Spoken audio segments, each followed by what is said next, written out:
Hi guys, Arnold Broad here with another news update on men's health.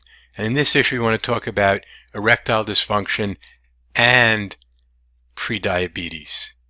And we have diabetes and prediabetes, and we'll kind of talk about that. If you have any questions about this video or any of the videos on my channel, just give me a call or text me at 609-410-4790. If you'd rather email me, there's a link below this video. It says it'll take you to a contact form and you can send me some information that way. Also below this video you can see a bunch of other video links that I have on other topics for men's health. But let's see what we have today. Now, so how common is ED? And unfortunately it's very common. ED affects an estimated 20 million Americans. That's just in the US. I mean, we forget about across the world, and half of my video views come from those outside the United States. So 20 million Americans just in the US, something like 100 million men in the world. Now, men age 19 and older is what's included in this statistics. Now, the prevalence is 52% in men age 40 to 70, and topping out at 70% for men older than 70. So those are pretty high numbers. Now, a recent study has shown that ED can be as high as 90% of men with diabetes. Now, other contributing factors are age and blood pressure and how long a man has had diabetes. Now, in the title of this, I talked about prediabetes. So there's approximately 16 million Americans with diabetes and approximately 84 million Americans with prediabetes. And usually prediabetes is when your fasting blood sugar gets up into, around the 120 range.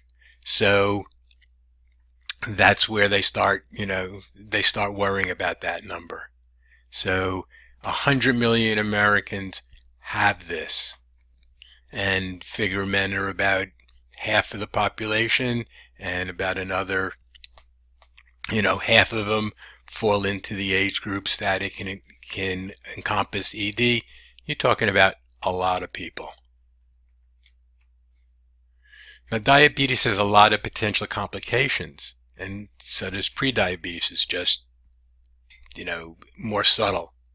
And among them are the effects on the small arteries and big arteries in the body, leading to damage and poor blood supply and of oxygen and nutrients to various organs of the body. Now, one of the main areas of damage is the lining of the blood vessels. The lining of the blood vessels is called the endothelium. And when this happens, your body loses the ability to produce adequate amounts of nitric oxide.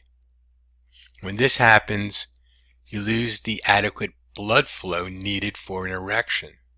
Nitric oxide works as something called a vasodilator, so it gives your arteries and veins elasticity, the ability to expand. And with this expansion, you get blood flow. Now, is there a solution?